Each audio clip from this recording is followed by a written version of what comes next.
We were, as you can see, we are a small group, but we are very strong in ideas. The group started to discuss, we started to discuss how can we leverage the education in terms of dignity and humiliation, and to see, for example, the leaders on high level can be a part of the education. In terms of, we see more and more speech around leadership, but we don't hear more about how it is linked to the dignity and how dignity can be more and more on the front line. So we concluded that there is a need for education from the bottom up as well as a top down. We went in different analyses to see where else we have to see power abuse, where can we transform dignity into where we can transform humiliation and into dignity. I pass the microphone to Talia. Okay. It was not lost on us that we were a group of 5 women, each of us from a different country. While all you guys were making computers from cells. Okay, so, yet I digress. So, we Space came in with leadership training and power abuse and finding that leaders, her experience that leaders really don't know. And obviously that's not just her experience in her country. I mean, we're looking at a bunch of leaders here that have no idea what they're doing. And so the education from the bottom up was that leadership piece that we need to not leave people in power out of the educational cycle, but we also have, sex education and early childhood education that does very much need the specific definitions of dignity and humiliation. The question is, where do you start? Obviously, we have not solved the problem today. We talked about rape, and rape has been weaponized for centuries. It's a weapon of war. It's the quintessential abuse of power, subjugation, declaration of the winner. But it destroys communities and families, and of course in war that is the objective. So we've got to realize that, I think above any other subject we could even cover here, that this one is a personal one for each and every one of us, whether we addressed it today or not.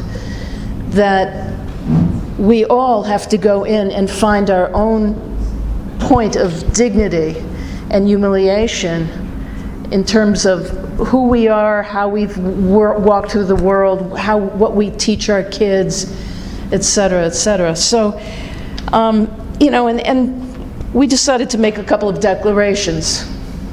Sexual favors are not a requirement of employment, okay? Either way. Right? Yes, thank you. Hear, hear. Yes.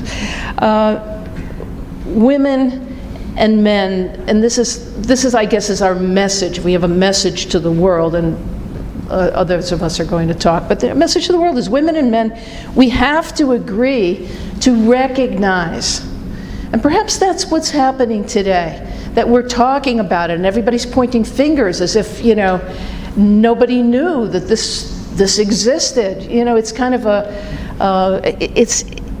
it's a process we're all going through where we have known about it, but the recognition of it has been held in the subconscious globally, and now it's coming up. So women and men have to agree and recognize the importance of dignity and the role of humiliation in the use of sex and the abuse of power, because it affects us all. And you know that nobody does anything until you really get what it's got to do with you.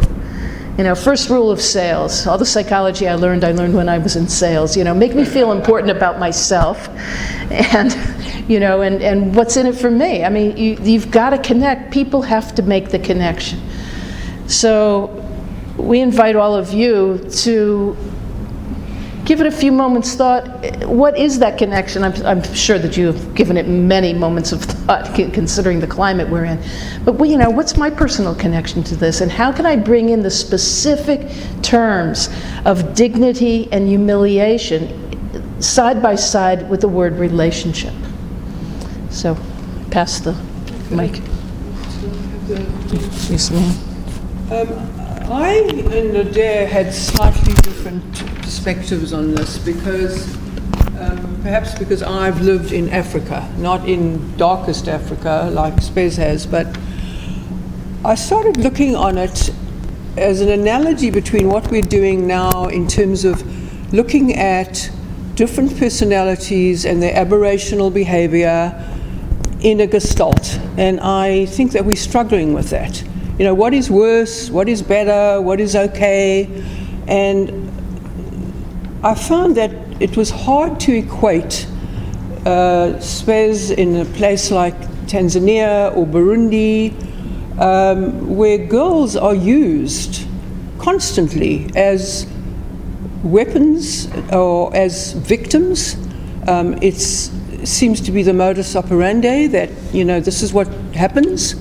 And then I'm thinking of how you're brutalizing those men by giving them that message, because how do they have relationships if they treat women that way or are mandated to do so? So I think the dignity and humiliation goes both ways. And then I fast forward to the United States, where we are now, and I just feel like we can't talk about those two violations in the same way. The impact is loss of dignity and humiliation. But when you've got 300 girls who are basically kidnapped and turned into sex slaves for 3 years, how do you talk about that in the same breath? And I'm not negating or minimizing what it's like to be harassed in the workplace and being compromised vis-a-vis your viability as a person.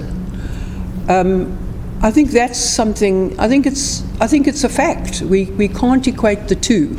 They all end up with somebody feeling diminished. Okay, Adair, would you want me to? Okay. Okay. Let go. Say anything else? You good? Oh, okay. All right. Sorry about that. All right. You want to say anything? In brief, we just wanted to say that most important is that we live in one world, but with different contexts. It might be important to hear more what is common to the world, and I do believe that power abuse is one common issue in the world, which has to be addressed in a constructive way. Thank you.